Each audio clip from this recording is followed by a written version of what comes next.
तो हमारा देश में भी काफ़ी सारा ऐसा मुद्दा है जहां बदलाव की ज़रूरत है। तो उन्हीं में से दो विषय जो मैं आज आपका सामने रखना चाहता हूँ। कोर्ट का ये जो रवैया है कि इसमें तो ये जोड़ता नहीं है, ये मनी ट्रायल में तो पार्टी नहीं है। मनी ट्रायल वाला मतलब उसका पास काफ़ी सारा रास्ता होता है गलत काम करने का। तो यहाँ पर ना एक्शन लेने का टाइम आ गया है। तो भैया ये हमारा देश है, ये हमारा संविधान है। इनफैक्ट आपको अगर नहीं भी आया अगला 2 साल में समझ में आ जाएगा और इनको समझना बहुत ज़रूरी है, इसीलिए समझ गया है। नमस्ते, आपको एक बार फिर से स्वागत है। दोस्तों, परिवर्तन समाज के लिए बहुत ही ज़रूरी है। ये प्रकृति का नियम भी है। आज हर वो देश आने वाला टाइम को नज़र रखते हुए खुद को बदल रहा है। तो हमारा देश में भी काफ़ी सारा ऐसा मुद्दा है जहां बदलाव की ज़रूरत है। तो उन्हीं में से दो विषय जो मैं आज आपका सामने रखना चाहता हूँ। तो वीडियो एंड तक जरूर देखिएगा। वो दो मुद्दा, दो विषय बदलने से आने वाला टाइम पर हमारा देश में क्या प्रभाव पड़ने वाला है, ये देखने लायक होगा। अगर आपने अभी तक मेरा चैनल सब्सक्राइब नहीं किया है वो कर लीजिए, आपके लिए वो फ्री है, मेरे लिए बहुत मायने रखते हैं। साथ में नोटिफिकेशन बेल ऑन कर लीजिएगा। तो आज हमारा देश का जो परिवर्तन का पहला मुद्दा है हमारा समाज के लिए, ये है हमारा देश का जुडिशरी सिस्टम। हमारा देश का जुडिशरी सिस्टम में बदलाव लाना बहुत ही जरूरी है। मैं आगे बताता हूं क्यों जरूरी है। आप मनीष सिसोदिया को जानते हैं, दिल्ली का डिप्टी चीफ मिनिस्टर थे। आज वो तिहाड़ जेल में है। क्यों है? उनको दिल्ली का जो शराब घोटाला एक्साइज पॉलिसी का अंदर उन्होंने किया, ईडी और सीबीआई ने उसको अरेस्ट करके जेल भेजा। हाल ही में उनका ऊपर सुनवाई हुआ सुप्रीम कोर्ट में। सुप्रीम कोर्ट ने एजेंसियों को कहा कि अगर मनीष सिसोदिया दिल्ली एक्साइज स्कैम में मनी ट्रायल में है ही नहीं, वो उनका पार्ट ही नहीं था, तो आपने उसका ऊपर पीएमएलए क्यों लगाया? एजेंसियों को सुप्रीम कोर्ट ने सवाल किया। और ये पीएमएलए जो है ये एक लॉ एक्ट है जिसका फुल फॉर्म है prevention of money laundering act. इनको इस एक्ट का अंदर क्यों लाया गया, सुप्रीम कोर्ट ने कहा। सुप्रीम कोर्ट का ये बयान आने के बाद अब ये प्रोसिक्यूशन के लिए भी ये केस थोड़ा टफ हो गया। देखो, एजेंसी जितना हो सकता है उतना एविडेंस लाके कोर्ट में दिया है। खास करके ये मनी लॉन्ड्रिंग टाइप का जो केस होता है वहां आपको 100% एविडेंस कभी नहीं मिलेगा, क्योंकि ये लोग वेल ऑर्गेनाइज्ड करप्शन करने वाले लोग होते हैं और करप्शन करने वाला कोई भी व्यक्ति एविडेंस नहीं छोड़ता है।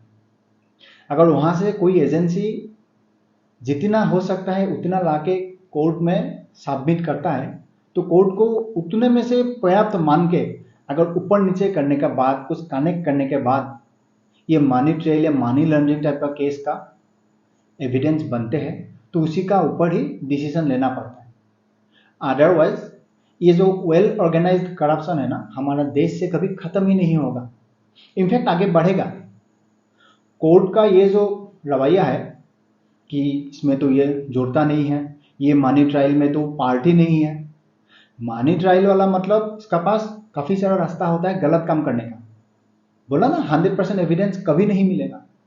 जिसको पैसा भेजना था भेज दिया, जिसको मिलना था मिल गया।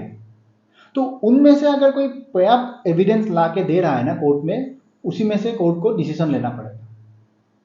अगर ऐसा करने के लिए आगे ये पीएमएलए जैसा एक्ट इसको बदलना पड़े, अमेंडमेंट करना पड़े, तो करना जरूरी है। तभी जाके ये करप्शन जो है खत्म होगा, वरना इनके लिए एक सेफ प्लेटफॉर्म हो गया। इनको तो मालूम ही है आगे जाके हमें बेल मिल जाएगा, एविडेंस तो मिलेगा ही नहीं, इसीलिए बदलाव जरूरी है। अब आते हैं नेक्स्ट पॉइंट में। नेक्स्ट पॉइंट, जो नेक्स्ट मुद्दा है बदलाव का, ये आज का दिन में हमारा समाज के लिए बहुत जरूरी है, हमारा देश के लिए। खास करके देश के गृह मंत्री अमित शाह जी ने ये टेररिज्म जो फैलाता है ना लोग, इनका ऊपर एक बयान दिया है। Ruthless approach needed to combat terror, home minister ने कहा। मतलब zero tolerance approach to terrorism.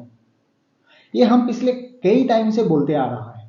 Main stream media, काफी सारा प्लेटफॉर्म में हर कोई ये बोल रहा है कि हमारा देश में ये टेररिज्म फैलाने वाला जो ये संस्था है।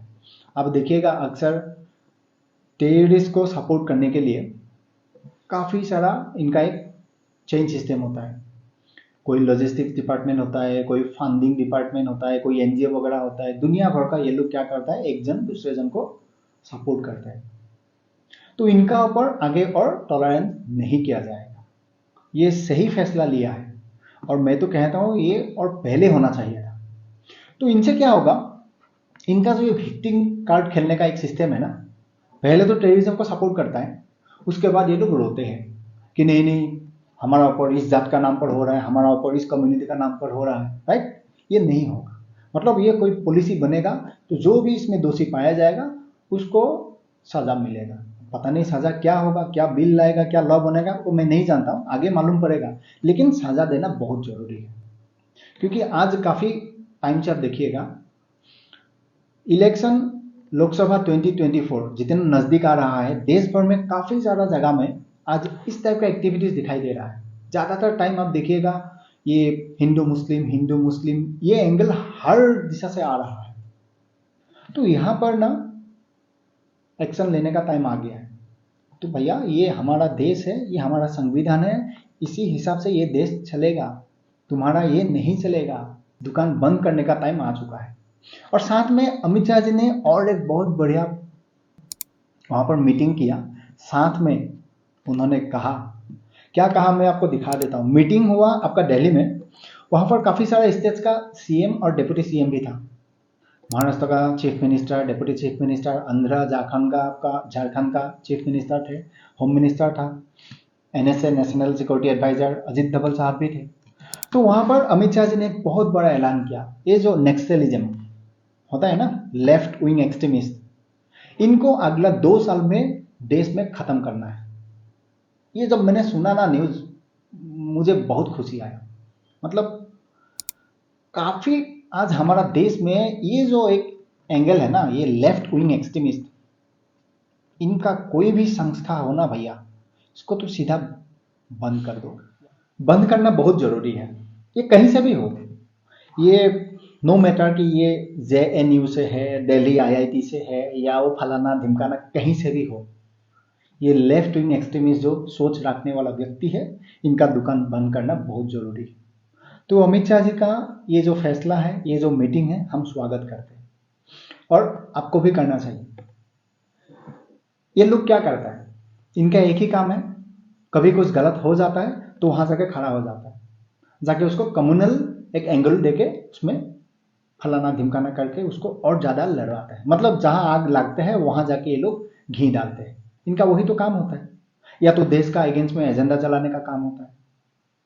देश में G20 होता है तो उसको इंसल्ट किया जाता है, इसरो का साइंटिस्ट को इंसल्ट किया जाता है। क्यों?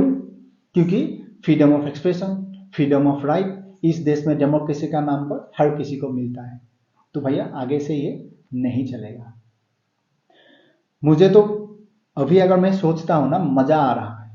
पता नहीं, मतलब 2024 इलेक्शन जीतने के बाद 2025 2026 2 साल बोला ना होम मिनिस्टर ने, मतलब 2 साल का अंदर आपको काफी सारा ऐसा देखने मिलेगा, काफी सारा जो गाड़ी पलटते हैं ना वो पलटेगा। और जरूरी है, इनका गाड़ी पलटाना बहुत जरूरी है, वरना ये नहीं सुधरेगा। और कितना यार, तुम्हें डेमोक्रेसी का नाम पर, फ्रीडम ऑफ एक्सप्रेशन और राइट का नाम पर कितना जलेगा लोग। देश का डेवलपमेंट में तुम्हारा जीरो कंट्रीब्यूट है। तुम्हें स्मार्ट कपड़ा पहनना है, स्मार्ट इंग्लिश बोलना है, तुम्हें स्मार्ट सोसाइटी में जीना है, लेकिन देश का कॉन्स्टिट्यूशन में तुम्हारा कोई योगदान नहीं है और देश का डेवलपमेंट में तुम्हारा कोई योगदान नहीं है। तो इसीलिए मेरा ये संवाद तुम लोगों के लिए भी है, इलेक्शन होने में अभी भी टाइम है, थोड़ा सुधर जाओ, अदरवाइज रोज गाड़ी पलटेगा और तुम्हारा दुकान खल्लास। तो वही था मेरा मैसेज आज आप तक पहुंचाना। आई होप आपको समझ में आया। इनफैक्ट आपको अगर नहीं भी आया, अगला 2 साल में समझ में आ जाएगा। और इनको समझना बहुत जरूरी है, इसीलिए समझ गया है। तो मिलते हैं अगले वीडियो में, तब तक आप अपना ख्याल रखो और खुश रहो।